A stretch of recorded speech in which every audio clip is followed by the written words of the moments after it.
नमस्कार मित्रांनो, श्रीमंत कट्ट्यावरती आपल्या सर्वांचं पुन्हा एकदा स्वागत आहे। मी सुजी साठे आपल्या सर्वांचं स्वागत करतो। कसं आहे माहिती आहे का, सध्या जो चित्रपट चालू आहे मार्केटमध्ये पुष्पा 2 तो सध्या मी बघून आलो। आजपर्यंत मी भरपूर चित्रपट बघितले, पण एवढी गर्दी मी आजपर्यंत कधी बघितली नव्हती। म्हणजे इनफॅक्ट पार्किंगला गाडी लावायला सुद्धा जागा नव्हती, एवढी गर्दी। आणि ज्यावेळेस चित्रपट बघितला, सगळ्या गोष्टींचं कॅल्क्युलेशन केलं, त्यावेळेस विचार केला की आपल्याला ह्यातून भेटतंय काय। संपूर्ण चित्रपटामध्ये जो हिरो असतो तो इलिगल व्यवसाय करतो, भरपूर पैसा कमवतो, त्याचा एक ॲटिट्यूड दाखवलाय, झुकेगा नहीं साला, ज्याला आपल्या शुद्ध भाषेमध्ये आपण अहंकार असं म्हणतो। वेळोवेळी चित्रपटामध्ये पोलिसांचा अपमान केला जातोय, जी आपली सामाजिक व्यवस्था आहे त्या व्यवस्थेला डावललं जात आहे। आणि जो हिरो जो आहे तो त्याच्या अहंकाराप्रमाणे वागून सगळ्या गोष्टी कॅच करतो आणि व्यवस्थेला लाद घालतो। म्हणजे प्रामुख्याने जर बघायचं झालं ना, संपूर्ण पिक्चरमध्ये इलिगल गोष्टींना वाव दिलाय त्या ठिकाणी। आणि ज्या गोष्टी आपल्या समाजामध्ये घडत आहेत आणि जे लोक ते करतायत ना, त्यांना त्या गोष्टीमुळे आणखी पाठिंबा मिळणार आहे की असं वागल्यानंतर आपल्याला भरपूर इज्जत मिळणार आहे समाजामध्ये। आणि ते सध्या होते देखील। जे पण भाई लोक आहेत, दादा लोक आहेत ना, त्यांच्यासाठी हा चित्रपट खूप भारी आहे। आजपर्यंत मी एवढे मोठे चित्रपट बघितले, एवढे भारी भारी चित्रपट येऊन गेले ना, पण लोक 10, 12, 15, 20च असायचे। पण आता जो चित्रपट आलाय हा तुडुंब उभारायला जागा नाही, एवढी गर्दी। असं तो विषय नाहीये, पण सगळ्यात महत्वाची जर गोष्ट कुठली असेल तर ते म्हणजे आपण त्या चित्रपटामधून समाजाला देतोय काय, इनफॅक्ट आपण समाजामध्ये एक्झॅक्टली पेरतोय काय।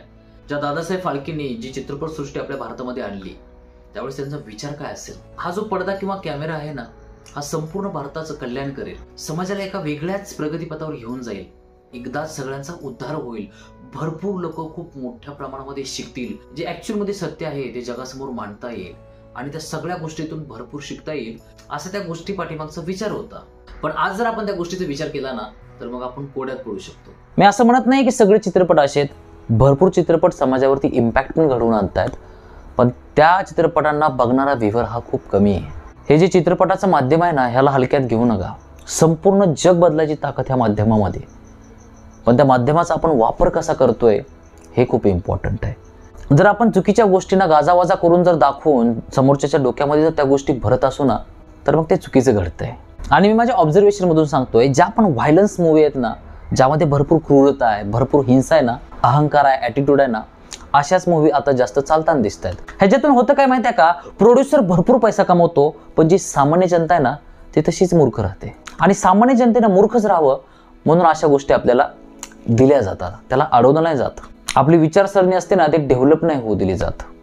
जेवढं आपण खाली राहूत ना, तेवढं मोठ्या लोकांचा फायदा आहे, म्हणून त्या गोष्टींना कधी अपोज नाहीत करत, कधीच नाहीत करत। पण ह्या सगळ्या गोष्टींचा आपण स्वतः विचार करणं हे खूप महत्त्वाचं आहे। आपण साधं चुकीचं खाल्लं तरी आपल्या शरीरावर इम्पॅक्ट होतो। जर मग आपण चुकीच्या गोष्टी तेवढ्या हाय लेवलच्या एनर्जीने जर बघत असो, जर त्या आपल्या आतमध्ये घेत असो ना, तर आपल्या आयुष्यावर, आपल्या समाजावर त्या गोष्टींचा काय इम्पॅक्ट होणार नाही। एक वेळी जो माणूस सुज्ञ आहे, ज्याला कळतं, तो ह्या गोष्टींमधला फरक जाणू शकतो। पण जो मुलगा नुकताच तरुण वयामध्ये आलाय, ज्याचं टीन एज आहे, त्याला भरपूर गोष्टींविषयी आकर्षण आहे ना, तर त्याच्यावर ह्या गोष्टींचे संस्कार झाले ना, तर तो ह्याच गोष्टींना फॉलो करायला लागतो आणि समाजामध्ये हेच घडतंय। आणि संपूर्ण चित्रपटामध्ये जर तुम्ही बघितलं ना, जे अवैध धंदा आहे ना, त्याला त्यांनी चुकीचा धंदा आहे असं कधी दाखवलंच नाहीये। त्यामुळे आपल्या समाजामध्ये पण असे धंदे करणाऱ्यांचं प्रमाण खूप वाढत चाललंय।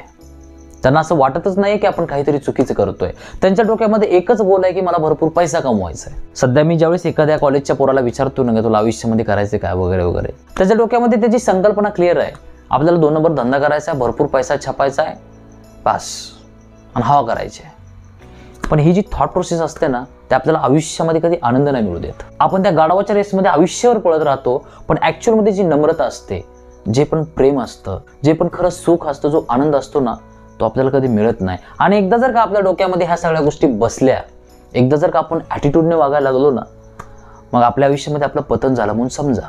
पण असे जे चित्रपट असतात ना, अशा चित्रपटातून आपण काय घ्यायला पाहिजे, काय नाही घ्यायला पाहिजे, ॲक्च्युअलमध्ये खरं काय आहे, खोटं काय आहे, ह्या सगळ्या गोष्टींचा विचार करायला आपण शिकणं खूप महत्त्वाचं आहे। मागच्या आठवड्यामध्ये 2 मुलं आले होते चित्रपट पाहायला, पिक्चर रिलीज यायच्या अगोदरच ती येऊन बसलेत, आम्हाला पुष्पाचे 2 तिकीट द्या। मग तिथला जो तिकीट सेलर होता तो म्हणला की अजून पुष्पा रिलीज व्हायचा आहे, तुम्ही आताच कशाला आला। म्हणजे समाजामध्ये अशी पण लोक भरपूर आहेत ना, ज्यांना ह्या साध्या साध्या गोष्टी पण कळत नाहीयेत की रिलीज कधी होणार आहे, आपण जायला कधी पाहिजे। म्हणजे समाज भोळा बाबडा आहे, भावनिक आहे, आणि त्याला असं वेड्यात काढलं जातं। आपल्याला वाटतं की चित्रपटामध्ये हिरो जिंकतोय, सगळ्या गोष्टी होत आहेत, पण ॲक्च्युअलमध्ये आपल्या भारताचं ते पतन आहे।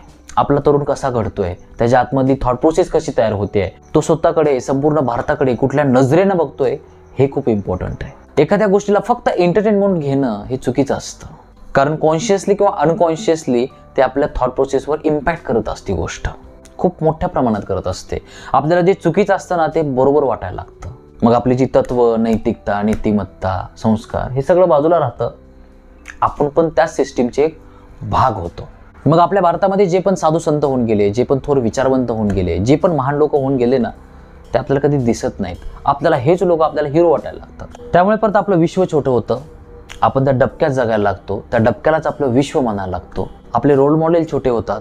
आपलं आयुष्य छोटं होतं आणि त्यामुळे आपल्या महान भारताचं स्वप्न हे मागं राहतं. आपले जे ॲक्च्युअलमध्ये जे मुद्दे आहेत ते कधी पुढे येत नाहीत आणि त्यामुळे आयुष्यामध्ये आपण स्वतः कधी मोठे होत नाहीत. जोपर्यंत आपण विचार करायला शिकत नाही, जोपर्यंत आपली विचारसरणी डेव्हलप होत नाही ना, तोपर्यंत लोक आपल्याला मूर्खात काढणारच. त्यामुळे ह्या सगळ्या गोष्टी समजून घेणं खूप महत्त्वाचं आहे, खूप महत्त्वाचं आहे. जे पण लोक शहीद झाले, ज्या पण लोकांनी स्वतःचं बलिदान दिलं देशासाठी, त्यांनी काय विचार केला असेल त्यावेळेस, की त्यांच्या स्वप्नातला भारत कुठला असेल, त्यांना जगाला द्यायचं काय असेल. पण आपण त्या सगळ्या गोष्टी विसरून गेलोय सध्या. आपण फक्त एंटरटेनमेंटमध्ये इतके इंडल झालोय ना, त्यामुळे आपला फायदा ॲक्च्युअलीमध्ये दुसरेच कोणीतरी घेऊन जात आहेत, पण ते आपल्या लक्षात येत नाही आहे. त्यामुळे ह्या सगळ्या गोष्टी समजून घेणं खूप महत्त्वाचं आहे, खूप महत्त्वाचं आहे. आय होप की आज माझ्याकडून तुम्हाला बऱ्यापैकी ऐकायला मिळालं असेल. जर व्हिडिओ आवडला असेल तर व्हिडिओला लाईक करा, शेअर करा. अजून देखील चॅनलला सबस्क्राईब केलं नसेल तर नक्की करा. Thank you so much for watching this video. God bless you. Bye.